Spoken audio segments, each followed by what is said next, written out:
क्रांतिकारी अभिवादन के साथ मैं राम कुमार राम। अभिवादन आप सबों का इस इनकलाब की आवाज़ में इनकलाब के लिए। साथियों, देश का अन्नदाता यानी किसान अपनी मांगों को लेकर के 13 फरवरी को ही आंदोलन पर निकल चुके हैं, दिल्ली के लिए कुछ कर चुके हैं। और इस बीच सरकार और आंदोलनकारियों के बीच क्या कुछ चल रहा है, सारा तस्वीर पूरा देश ही नहीं पूरी दुनिया देख रहा है कि भारत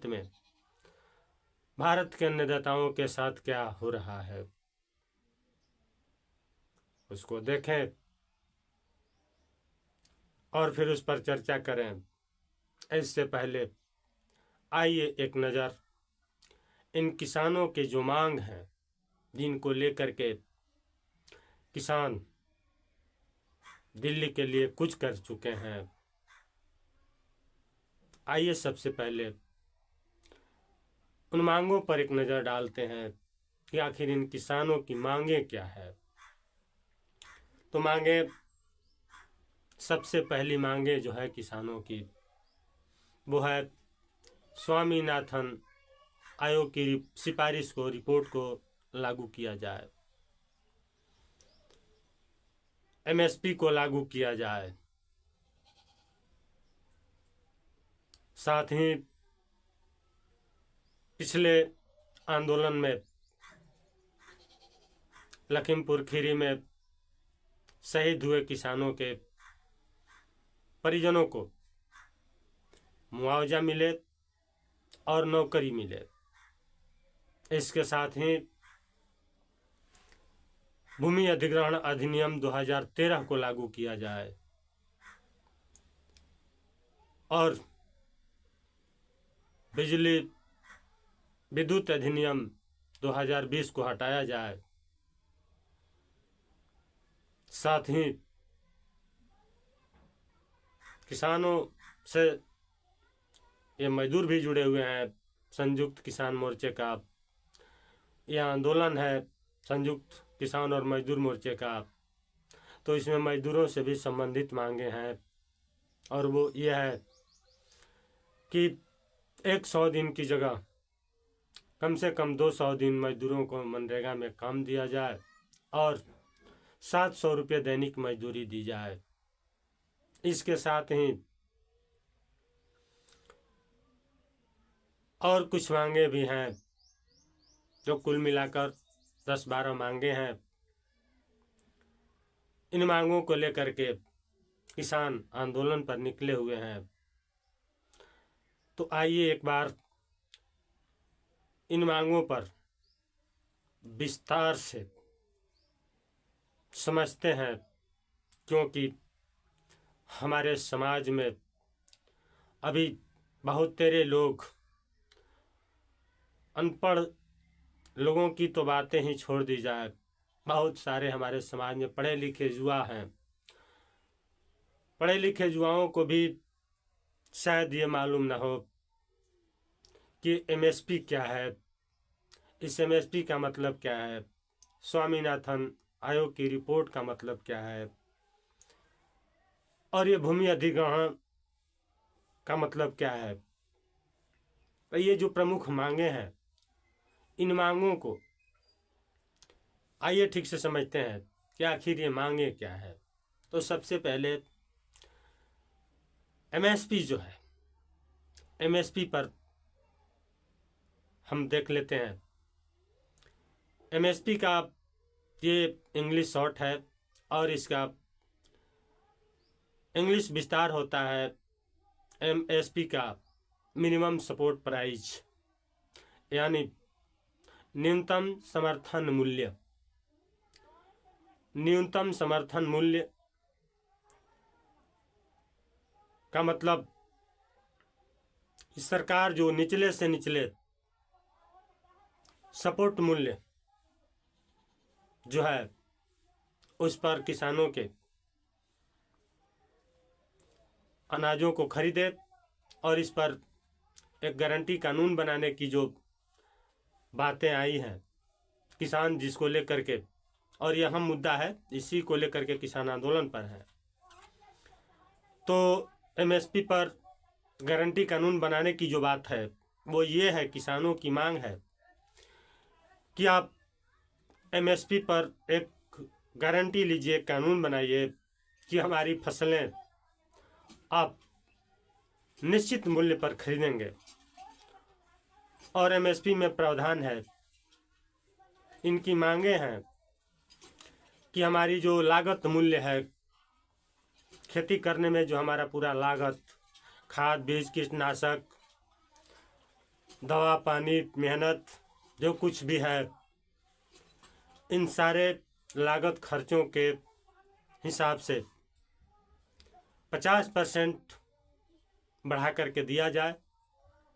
यानी कि यदि 1 रुपया का हमारा खर्चा आया है कृषि पर, तो हमें 1.5 रुपया दिया जाए 50% बढ़ा करके। तो इसके तहत इन किसानों की मांगे हैं कि भाई एमएसपी लागू कीजिए। अब एमएसपी लागू जो हो जाता है, गारंटी कानून जो इस पर बन जाता है, तो इससे किसानों को फ़ायदा ये होगा, जैसे मान लीजिए कि बाज़ार में अभी किसानों को अपना अनाज बेचना है और बाज़ार में जो है मंदी आ गई, तो फिर किसानों को अपना अनाज औने पौने दामों पर बेचना होता है और इस तरह से किसान कर्ज के बोझ में आ जाते हैं। बहुत सारे किसानों ने आत्महत्या भी कर लिया। तो ये नहीं रहेगा स्थिति। एमएसपी गारंटी कानून जो बन जाता है उसमें सरकार को गारंटी करनी होती है कि भाई इस साल हम आपके अनाज को 50% फायदे पर इस मूल्य में खरीदेंगे, और वो निश्चित मूल्य होता है, बाजार में कीमत बढ़े या घटे उससे किसानों को कोई लेना देना नहीं होता है। उसके लिए खुद ये निश्चित कानून जब हो जाता है तो, और ये कानून किसानों को कर्ज के बोझ में फंसने से भी बचाता है। और मुख्य रूप से स्वामीनाथन आयोग की रिपोर्ट जो है उसमें भी यही है। तो थोड़ा सा हम स्वामीनाथन आयोग की रिपोर्ट पर भी चर्चा कर लेते हैं विस्तार से। मोटे तौर पर स्वामीनाथन आयोग जो है ये देश के बड़े पढ़े लिखे लोग, जिनको कृषि वैज्ञानिक कहा जाता है, जिनके पास खेती के घाटे फायदे, खेती कैसे करना है, खेती कैसे उन्नत होगी, पैदावार को कैसे बढ़ाया जाएगा, किसानों को घाटा न लगे, किसानों को ज़्यादा से ज़्यादा फायदा हो खेती में, इनका अनुभव जिनके पास ज़्यादा है वो किसान वैज्ञानिक, कृषि वैज्ञानिक होते हैं लोग, जिनके पास इनका बहुत बड़ा अनुभव, सबसे बड़ा अनुभव होता है। उन लोगों की एक कमेटी बनी 2004 में, और उस समय केंद्र सरकार ही बनाई, मनमोहन जी की सरकार थी, और उन्होंने इन कृषि वैज्ञानिकों की एक कमेटी बनाई, एक आयोग बना, जिसके अगुआ स्वामीनाथन नाम के एक बड़े कृषि वैज्ञानिक, जो एक महान मानववादी और विश्व स्तरीय कृषि का नॉलेज रखने वाले वैज्ञानिक थे। उनके अगुवाई में ये कमेटी का रिपोर्ट सौंपा गया, और फिर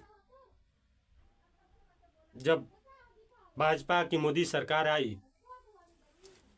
तो आने से पहले जब वोट लेना था 2019 में, तो मोदी सरकार ने बड़े आवाज़ में कहा किसानों से कि आप हमको वोट दीजिए, हमारी सरकार बनती है तो हम एमएसपी को लागू करेंगे। तो यह है एमएसपी। और एमएसपी को लागू करने की ही बात नहीं, मोदी सरकार ने तो कहा था कि हम किसानों की आय को दुगना कर देंगे। तो भाई किसान की आय को दुगना करने की बात आप बोले थे, और किसान आधा ही तो मांग रहे हैं उसके, फिर क्या कठिनाई है। खैर, आगे इस पर देखेंगे। अगला जो है वो भूमि अधिग्रहण अधिनियम लागू करने 2013 लागू करने की बात है। तो भूमि अधिग्रहण अधिनियम 2013 में क्या है, पहले तो ये जान ले कि भूमि अधिग्रहण का मतलब क्या होता है। तो भूमि अधिग्रहण का मतलब होता है साथियों, जमीन खरीदारी करना। जैसे 2013 में एक कानून लेकर के आई गवर्नमेंट, सेंट्रल गवर्नमेंट, कि चाहे वो रोड बनाने के लिए हो, कोई कल कारखाना लगाने के लिए हो, या बिजली पावर हाउस वगैरह लगाने के लिए हो, सरकार की ज़रूरतों पर किसान से ज़मीन लिया जाएगा, किसान ज़मीन उन्हें देंगे, उनके बदले किसानों को मुआवजा दिया जाएगा और उनके घाटे नाफे को भी ख्याल में रखा जाएगा। तो इस तरह से ये कानून बना और फिर उस कानून में 80 से 70% किसानों के सलाह को अहमियत देने का प्रावधान है कि 70 से 80% किसानों की सलाह मान्य होगी उसमें। तो किसान भाई लागू करो भूमि अधिग्रहण कानून 2013, ये भी मांग है किसानों की। और उसके बाद अगला जो किसानों की मांग है, विद्युत अधिनियम 2020 को हटाओ। तो विद्युत अधिनियम 2020 में क्या है? विद्युत अधिनियम 2020 में है साथियों कि इससे पहले, इस कानून के बनने से पहले लोगों को 1 रुपया पर यूनिट बिजली का बिल देना होता था, लेकिन जब से ये कानून आया 1 रुपया से बढ़ करके सीधा 6 रुपया हो गया। तो आप समझ सकते हैं कि 1 रुपये की जगह 6 रुपये लाद दिया गया, तो ये कितना बड़ा बोझ है किसानों पर इस बिजली का। तो इसलिए किसानों की मांग है कि इस 2020 वाले जो विद्युत अधिनियम है, विद्युत कानून है, इसको हटाया जाए ताकि किसानों को बिजली बिल का बहुत बड़ा संकट न उठाना पड़े और बिजली बिल को मुहैया कराने में सक्षम हो। आगे किसानों के साथ साथ इसके साथ मजदूर यूनियन जो है, किसान और मजदूर का जो संयुक्त ये मोर्चा है, इस मोर्चे में मजदूर जो है, मजदूरों से संबंधित जो मामला है, मनरेगा में 265 दिन काम देने का और 700 रुपये मजदूरी देने का, इन्हीं सब मांगों को लेकर के किसान आंदोलन पर निकले हैं। तो इससे पहले 2019 में किसानों से सरकार ने वादा किया, इनके आंदोलन को समाप्त कराते हुए सरकार ने यह वादा किया था कि हम इन मांगों को पूरा करेंगे। और फिर 2019 से अब तक किसान भरोसा पाले हुए अभी तक बार बार सरकार से बातचीत करते रहे, हमारी मांगें लागू कीजिए। और सरकार की तरफ से भी बार बार जो है किसानों को यह आश्वासन भी मिलते रहा कि हम आपकी मांगों को लागू कर रहे हैं, लागू करेंगे, लागू करते हैं, लागू किया जाएगा। अब ऐसे करते करते सरकार जो है पूरे कार्यकाल को ख़त्म कर चुकी, पूरे टाइम पास कर चुकी। टाइम पास करना ही इनका अपना मंसूबा था, जिस मंसूबे को किसान भी भली भांति समझ गए। और फिर किसानों का भरोसा टूटा और किसान इस सरकार के विरोध में अपनी मांगों को लेकर के जब दिल्ली कुछ करने के लिए योजना बनाई, तो फिर देखिए इस सरकार का रुख, इस सरकार का असली रवैया जो है, देश के आम आवाम के साथ किसानों के लिए, मजदूरों के लिए इनका असली चेहरा जो है उभर करके सामने आता है। ये 13 फरवरी को दिल्ली कूच करने के लिए किसानों और मजदूरों के ये संयुक्त मोर्चे का जो आह्वान था, सरकार ने उसके 1-2 दिन पहले ही हरियाणा के पंचायत में, गांव में घूम घूम करके सरकार की फोर्स अनाउंस करती है, खबरदार जो किसी ने इस आंदोलन में निकलने की जरूरत की, यदि कोई भी इस आंदोलन में निकला या फिर अपनी गाड़ियां दी, तो इस आंदोलन में निकलने वाले लोगों की गाड़ियां जब्त कर ली जाएंगी, उनके पासपोर्ट रद्द कर दिए जाएंगे, उन पर कड़ी से कड़ी कार्रवाई होगी, जाने कौन कौन से धारा लगेंगे, कौन कौन सी सजाएं होंगी। गांव गांव में घूम करके इस सरकार ने माइक के माध्यम से लोगों को धमकाने का काम किया। पहले बावजूद किसानों के हौसले बुलंद रहे और फिर 13 फरवरी को किसान दिल्ली के लिए कूच कर गए। लेकिन देखिए आगे होता क्या है, ये पूरा देश नहीं पूरी दुनिया देख रहा है इस चीज को। किसानों को दिल्ली नहीं जाने देने के लिए, किसानों को इधर ही रोक लेने के लिए, दिल्ली में दिल्ली में प्रवेश करने वाले सारे बॉर्डरों पर किसानों को रोक लेने के लिए, बॉर्डर के अंदर नहीं घुसने देने के लिए, दिल्ली के अंदर नहीं घुसने देने के लिए बहुत बड़ी भारी भरकम तैयारियां की गई है। सारे सीमाओं को पत्थर की दीवारों से, 4-4 फीट ऊंची पत्थर की दीवारों से सील कर दिया गया। सड़कों पर लोहे के किले ठोक दी गई ताकि किसानों के ट्रैक्टर, किसानों की गाड़ियां वहां से नहीं गुजरे, और गुजरे तो फिर उनके टायर पंचर हो जाए। यही नहीं, कंक्रीट का मसाला बना करके उनके बीच डाल दिया गया ताकि वो सदा के लिए फिक्स हो जाए, किसान उसे हटा न पाए। उसके बावजूद पूरे देश की पुलिस फोर्स जो है, पूरी पुलिस दिल्ली के सारे सीमाओं पर, गली गलियों में के दरवाजों पर लगा दी गई है। और जैसे किसान दिल्ली में इन करने के लिए बॉर्डरों पर पहुंचे, किसानों पर गोलियां, बम और फिर लाठियां बरसनी शुरू हो गई। इस हालात को ये भारत ही नहीं पूरी दुनिया देख रहा है। जैसे लगता हो ऐसी किलेबंदी कि शायद इस देश पर कोई विदेशी आक्रमणकारी ने हमला बोल दिया हो और उस आक्रमणकारी को किसी भी हालत में किले में नहीं ढूकने देना है। इसके लिए सारी ताकत केवल दिल्ली की सीमाओं पर लगा दिया गया है।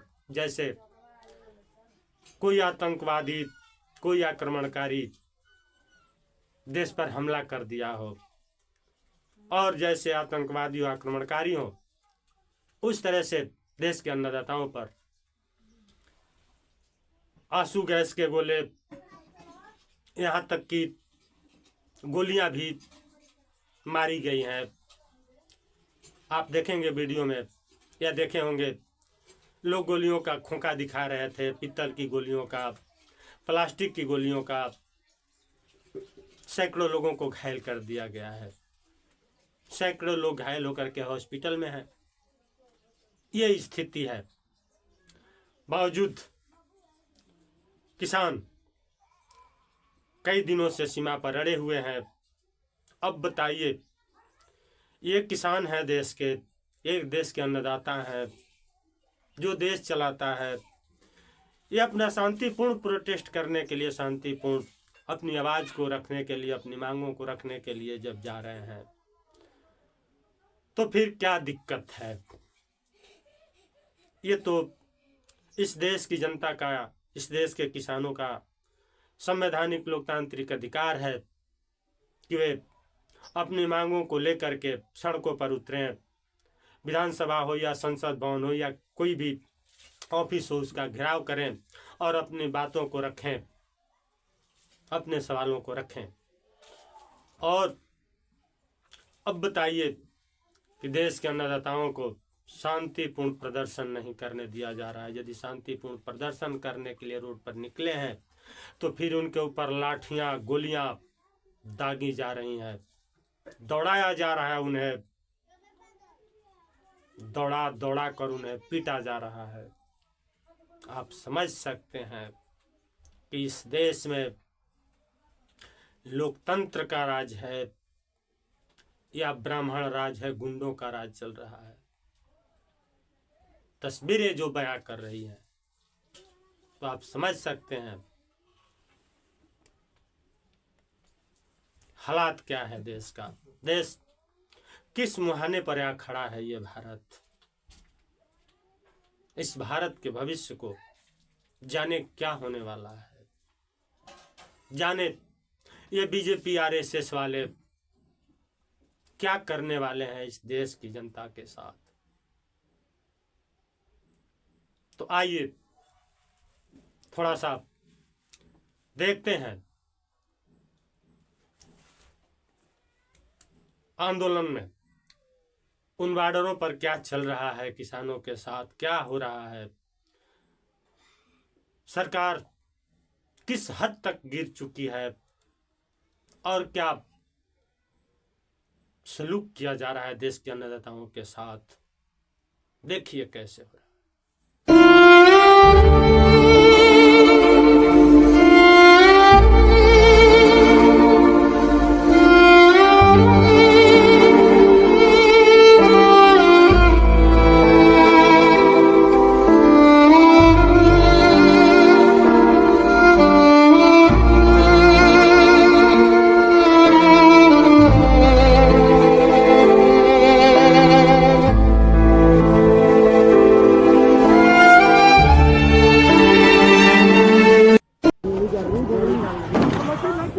लगी मेरे लगी मेरे गोली लगी नेहा मेरे लगी गोली सतेंद्र नेहा सतेंद्र मेरे गोली लगी है नेहा मेरे गोली लगी है। तो आप देख रहे हैं, आपने देखा कि क्या हो रहा है देश के अन्नदाताओं के साथ सीमा पर। ये सरकार विदेशी आतंकवादियों जैसा, विदेशी आक्रमणकारियों जैसा देश के किसानों को दौड़ा रही है, लाठियां और गोलियां मार रही हैं, आंसू गैस के गोले दागे जा रहे हैं। किसानों को किस तरह से दौड़ाया जा रहा है आप सोच सकते हैं। किसान क्या कुछ अधिक मांग रहे हैं। आपने जो देने का वादा किया था किसान उससे भी कम मांग रहे हैं। आपने तो किसानों की आय को दुगना करने की बात कही थी, किसान उसके आधा मांग रहे हैं। 50% मांग रहे हैं अपने लागत के। क्या ज्यादा मांग रहे हैं? क्या क्या गलत कर रहे हैं किसान? आपने जो कहा था वही तो मांग रहे हैं, वही तो कह रहे हैं कि आप अपने किए वादे को पूरा करें, हमारी समझें, कृषि को उन्नति का नियम बनाए। टाटा अडानी अंबानी को यदि कर्ज दे रहे हैं, कर्ज माफ कर रहे हैं, हजारों करोड़ रुपए का कर्ज माफ कर रहे हैं अडानी अंबानी को, तो हम किसान तो अन्नदाता हैं इस देश के, हमें भी खेती के लिए कर्ज मिलनी चाहिए, हमारा भी कर्ज माफ होनी चाहिए। क्या कुछ गलत मांग है किसानों की? तो साथियों, आज का ताजा तरीन मैसेज है कि आज भी, कल भी हुई थी, आज भी सरकार के मंत्रियों के साथ किसानों की बातचीत चल रही है। देखिए क्या कुछ हल निकल करके आता है, क्या समझौता संभव कहां तक हो पाता है, फिर आगे क्या होता है देखना बाकी है। और इसी बीच किसान आंदोलन के कई नेता जो इस आंदोलन में अभी तक शामिल नहीं थे, किसानों पर हो रही ज्यादती, किसानों के साथ हो रहे इस दुर्व्यवहार को देख करके कई किसान संगठनों ने किसानों का साथ देने का आह्वान किया है। आज उग्रहा किसान संगठन ने रेल रोका है और फिर टिकैत दिने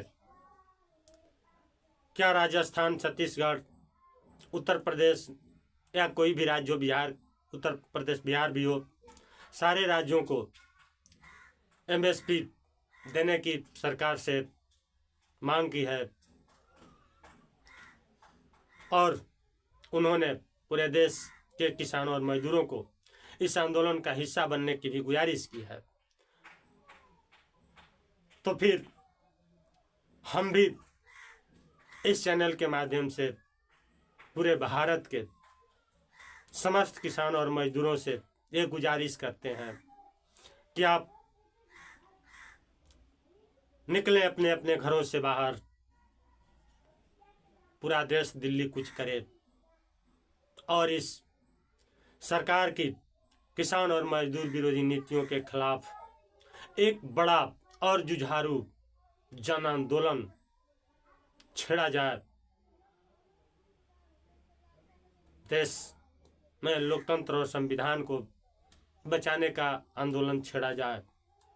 इस देश को भगत सिंह और अंबेडकर के सपनों के रास्ते पर लाया जाए।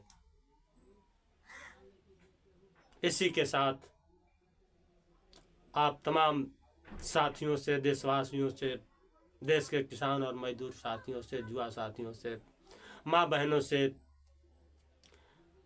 इस एकजुटता की गुजारिश करते हुए एक बार फिर आप सभी साथियों का क्रांतिकारी अभिवादन। इनकलाब जिंदाबाद। भगत सिंह, अंबेडकर अमर रहे। शुक्रिया।